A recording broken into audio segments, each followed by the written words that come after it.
Hello hello hello दोस्तों, कैसे हैं आप सभी। एक बार फिर मैं सिद्धार्थ आप सभी का स्वागत करता हूं आपके अपने चैनल में कार साथी में।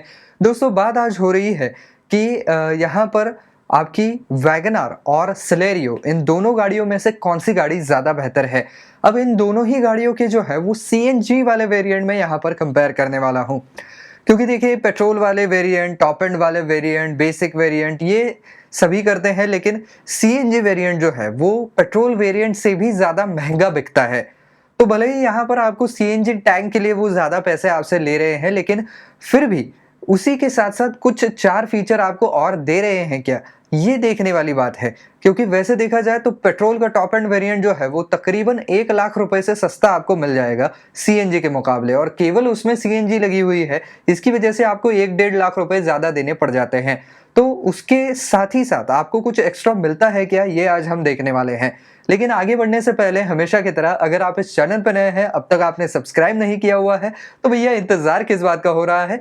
चैनल को फटाफट सब्सक्राइब कर दीजिए। अगर आपको ऐसे ही नए नए वीडियो सबसे पहले देखने हैं, उनके कंपैरिजन के वीडियो देखने हैं, साथ ही साथ अलग अलग गाड़ियों के रिव्यूज जानने हैं, तो दोस्तों बिल्कुल सही जगह पर आए हुए हैं। चैनल को जरूर सब्सक्राइब कर दे। तो चलिए दोस्तों शुरू करते हैं। आपको बताते हैं कि दोनों गाड़ियों के कौन से वेरिएंट्स मैंने यहाँ पर चूज किए हैं। तो दोस्तों, सेलेरियो के लिए मैंने चूज किया है VXI CNG, और वैगनआर के लिए मैंने जो चूज किया है वेरिएंट वो है CNG LXI ऑप्शनल। तो ये दो वेरिएंट्स जो है वो आज कंपेयर होने वाले हैं। तो दोस्तों, सिलेरियो का भी आपका जो है वो VXI CNG और इसके साथ भी ऑप्शन आता है, ये और एक चीज है। अब देखते हैं कि दोनों गाड़ियों की कीमतों में, ऑन रोड कीमतों में कितना फर्क आ रहा है। तो सेलेरियो के लिए आपको 6,74,000 रुपए देने पड़ेंगे, वहीं पर वैगनआर के लिए 6,31,000 रुपए देने पड़ेंगे, यानी कि कुछ हजार रुपए का दोनों गाड़ियों में फर्क आ रहा है। लेकिन वैसे देखा जाए तो दोनों गाड़ियों का इंजन जो है वो बिल्कुल सेम है। यहाँ पर K10 इंजन जो इनका होता है, K10B, वो इंजन दोनों ही गाड़ियों में इस्तेमाल किया गया है, जो कि एक 1 लीटर इंजन है, जो कि 998 सीसी का इंजन आपको देखने को मिलता है।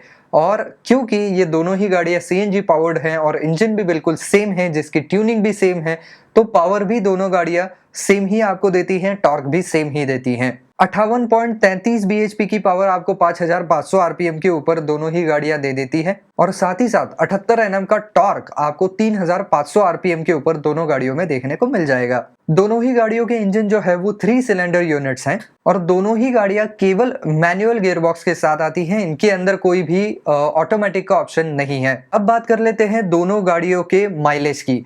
तो सीएनजी गाड़ी कोई भी आदमी क्यों लेता है? क्योंकि उसको एक्सीलेंट माइलेज चाहिए। तो ये इन गाड़ियों का सबसे टॉप सेलिंग पॉइंट होता है।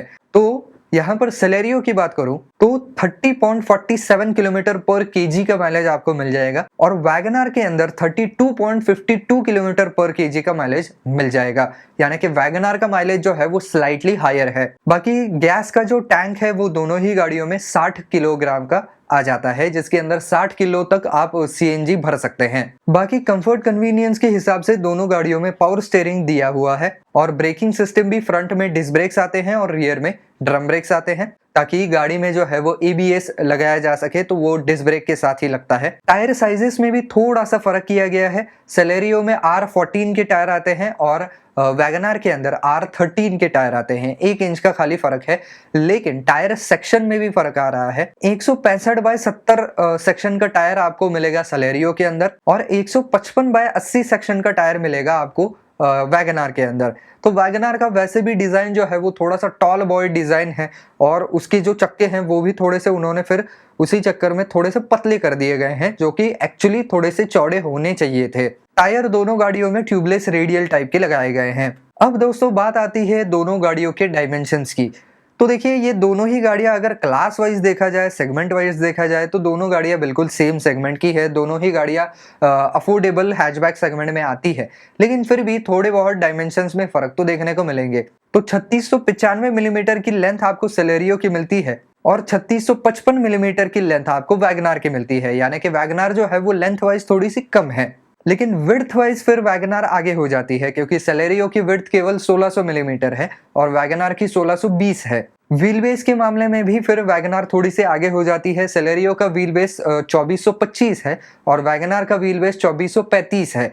तो थोड़ी सी स्पेस जो है वो वैगनार के अंदर आपको स्लाइटली हायर देखने को मिलेगी। बाकी दोनों गाड़ियों के बूट स्पेस के बारे में बात न की जाए तो ही बेहतर है, क्योंकि ये सीएनजी वेरिएंट्स हैं और वो सीएनजी का टैंक आपके गाड़ी के बूट में ही लगता है और वो बहुत सारी जगह घेरता है। तो ओरिजिनली गाड़ी में कितनी बूट स्पेस आती है उससे फिर कोई मतलब ही नहीं रह जाता है, क्योंकि वो आपको मिलने वाली है नहीं। तो थोड़ी बहुत बूट स्पेस जो है वो टैंक के इर्द गिर्द आपको मिल जाती है, लेकिन फिर भी ऐसा रेकमेंड नहीं किया जाता है कि आप टैंक के ऊपर कोई भारी सामान रखें, जिसकी वजह से फिर बूट स्पेस काफ़ी ज़्यादा इन गाड़ियों में लिमिटेड आ जाती है। इसी की वजह से ये गाड़ियाँ जो है वो लंबी जर्नी के लिए उतनी ज़्यादा प्रैक्टिकल नहीं रह पाती है, वरना आपको कैरियर लगाना पड़ता है, जो कि कई स्टेट्स में बैन किया गया है। यहाँ पर कंफर्ट कन्वीनियंस के हिसाब से पावर स्टीयरिंग है, ये मैं पहले ही आपको बता चुका हूँ, लेकिन पावर विंडो जो है वहां पर भी मारुति ने कहीं ना कहीं कॉस्ट कटिंग करने की कोशिश वैगनार में की है, जिसकी वजह से वैगनार के चारों विंडोज के ऊपर आपको पावर विंडो जो है उसके स्विच देखने को नहीं मिलते हैं, यानी कि पावर विंडोज केवल फ्रंट में है, रियर में नहीं है। ये चीज आपको सेलेरियो में जो है वो फायदा है, चारों विंडोज जो है वो आपको पावर विंडोज मिलती हैं। बाकी लो फ्यूल वार्निंग लाइट और एक्सेसरीज के लिए पावर आउटलेट्स, ऐसे फीचर दोनों ही गाड़ियों में आते हैं, लेकिन इससे ज्यादा जो लग्जरी फीचर है वो कोई नहीं आता है। एक वैनिटी मिरर जो है वो सेलेरियो के अंदर दे दिया है, ये वैगनार में नहीं है, और रियर सीट के लिए हेडरेस्ट भी दे रखा गया है, ये दोनों गाड़ियों में आता है।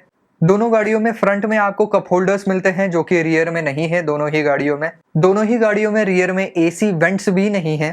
पार्किंग सेंसर्स दोनों गाड़ियों में रियर में मिल जाते हैं। बस यहाँ पर स्लाइटली फायदा यह है कि सेलेरियो का जो पिछला सीट है वो 60-40 स्प्लिट हो सकता है, जिसकी वजह से थोड़ा बहुत सामान जो है वो आप इसके अंदर ढो सकते हैं, और फिर भी एक सवारी आप पीछे और बिठा सकते हैं, या 2 लोग बिठा सकते हैं, एक साइड की सीट फ्लिप कर सकते हैं। ये चीज आपको वैगनार में नहीं मिलती है, पूरी की पूरी सीट गिरानी पड़ती है। बॉटल होल्डर दोनों ही गाड़ियों में फ्रंट एंड रियर दोनों में मिल जाते हैं। गियर शिफ्ट इंडिकेटर लेकिन आपको केवल वैगनार में मिलता है, ये आपको सेलेरियो में नहीं मिलता है। तो एक तरीके से अच्छा ही फीचर है, जो लोग नए सिरे से गाड़ी सीख चुके हैं उनके लिए अच्छी चीज है। अगर वो गियर चेंज करना भूल जाते हैं तो गाड़ी उनको रिमाइंड कर देगी। दोनों गाड़ियों की ड्राइवर साइड की जो विंडोज है वो 1 टच अप और 1 टच डाउन फीचर के साथ आती है। बाकी जो बेसिक चीजें होती हैं जैसे कि एसी और हीटर, ये दोनों गाड़ियों में लगी हुई आती है, लेकिन बाकी कीलेस एंट्री वगैरह ऐसी कोई चीज इसमें देखने को नहीं मिलती है। अब बात करें दोनों गाड़ियों के इंस्ट्रूमेंट क्लस्टर की, तो दोनों गाड़ियों में जो है वो आपको छोटा सा एमआईडी स्क्रीन देखने को मिलता है, बाकी सब कुछ एनालॉग है। दोनों ही गाड़ियों में आपको टैकोमीटर नहीं मिलता है, केवल स्पीडोमीटर, एक इंजन का टेम्परेचर और साथ ही साथ फ्यूल कितना है ये खाली दिखता है, बाकी कुछ नहीं दिखता है। लेकिन इलेक्ट्रिक मल्टी ट्रिप मीटर दोनों गाड़ियों में आ जाते हैं। बस डिजिटल क्लॉक जो है वो केवल सेलेरियो में आता है, ये वैगनार में नहीं है। ऑडोमीटर दोनों गाड़ियों का डिजिटल ही आता है, और आपको वैगनार के अंदर जो है वो थोड़ा सा ड्यूअल टोन में डैशबोर्ड भी देखने को मिल जाता है। बाकी अगर बात करें गाड़ी के एक्सटीरियर की, तो गाड़ी के एक्सटीरियर्स में भी ज्यादा कुछ देखने लायक, बहुत कुछ बढ़िया ऐसा कुछ भी नहीं है दोनों गाड़ियों में। दोनों ही गाड़ियों में आपको नॉर्मल हैलोजन हेडलैम्प्स आते हैं, जो कि हाइट लेवल एडजस्टर के साथ आते हैं। बाकी गाड़ी में ना तो रियर में डीफॉगर है, ना वाइपर है, ना वॉशर है। इसी के साथ साथ हम बात करें तो आउटसाइड रियर व्यू मिरर्स आप पावर से एडजस्ट नहीं कर सकते हैं, फोल्डिंग तो बहुत दूर की बात है, इसको आपको मैन्युअली ही करना पड़ेगा। दोनों ही गाड़ियों में आपको कोई भी DRL VRL का भी कोई ऑप्शन नहीं मिलता है, बिल्कुल बेसिक नॉर्मल गाड़ियां जो है वो आपको हथिया दी जाती है। बात करें अगर सेफ्टी की, तो सेफ्टी रेटिंग का तो मैं यहाँ पर बात ही नहीं करना चाहता हूँ। बस यहाँ पर ABS EBD दोनों गाड़ियों में स्टैंडर्ड आता है, ये अच्छी बात है। सेंट्रल लॉकिंग भी दोनों गाड़ियों में आ जाती है। चाइल्ड सेफ्टी लॉक्स दोनों गाड़ियों में आ जाता है। दोनों गाड़ियों में फ्रंट के 2 एयरबैग आते हैं। Day night rear view mirror जो है वो सेलेरियो में मिलता है, ये वैगनार में नहीं है। सीट बेल्ट वार्निंग दोनों गाड़ियों में आती है, लेकिन डोर अजार वार्निंग केवल वैगनार में आती है, ये सेलेरियो में नहीं है। अब ये इतने छोटे छोटे डिफरेंसेस क्यों किए हैं मारुति ने, और इसमें कौन सी कॉस्ट कटिंग हो रही है, ये तो मुझे खैर पता नहीं चल रहा है। अब सेलेरियो तो वैसे भी वैगनार के मुकाबले ज्यादा महंगी है, तो उसके अंदर ये छोटी छोटी चीजें क्यों काटी गई है, इसका तो कोई लॉजिक बनता है नहीं। इंजन इमोबिलाइजर और क्रैश सेंसर दोनों गाड़ियों में आ जाता है, और इंजन चेक वार्निंग भी दोनों गाड़ियों में आती है। बाकी दोनों ही गाड़ियों में ना तो फॉलो मी हेडलैम्प्स और ना ही कोई रियर कैमरा, कुछ भी नहीं मिलता है। एंटी थेफ्ट डिवाइस दोनों गाड़ियों में लगी है, और स्पीड अलर्ट दोनों गाड़ियों में लगा हुआ है। बाकी speed sensing auto door lock का फीचर नहीं मिलता है, खाली pre tensioners and force limiter type के सीट बेल्ट्स देखने को मिल जाते हैं। और दोनों ही गाड़ियों में बड़े ताज्जुब की बात है कि कोई भी इंफोटेनमेंट सिस्टम नहीं दी गई है।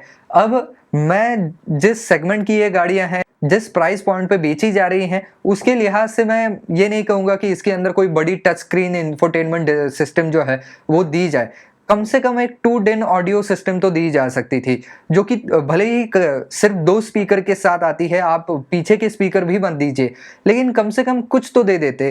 क्योंकि यहाँ पर देखिए कि पेट्रोल के मुकाबले इनके प्राइसेस ज़्यादा हैं, और वैसे अगर देखा जाए तो फीचर वाइज ये गाड़ियाँ उतनी ज़्यादा रिच है नहीं, क्योंकि इन्होंने कहीं ना कहीं, आपने इन दोनों ही गाड़ियों के वेरिएंट्स के नाम भी सुने होंगे, VXI और LXI। तो VXI LXI ये इनके बेसिक से 1-2 जो है वो वेरिएंट ऊपर के हैं। इनके टॉप एंड वेरिएंट्स का नाम होता है ZXI, तो उसके कोई भी फीचर इसके अंदर दिए गए ही नहीं है। तो ये चीज़ ज़रूर मुझे खलती है, क्योंकि CNG ले रहा है आदमी तो पेट्रोल के मुकाबले ज़्यादा पैसा दे रहा है आपको, तो उसके लिहाज से फिर आपको फीचर्स भी उसको देने चाहिए।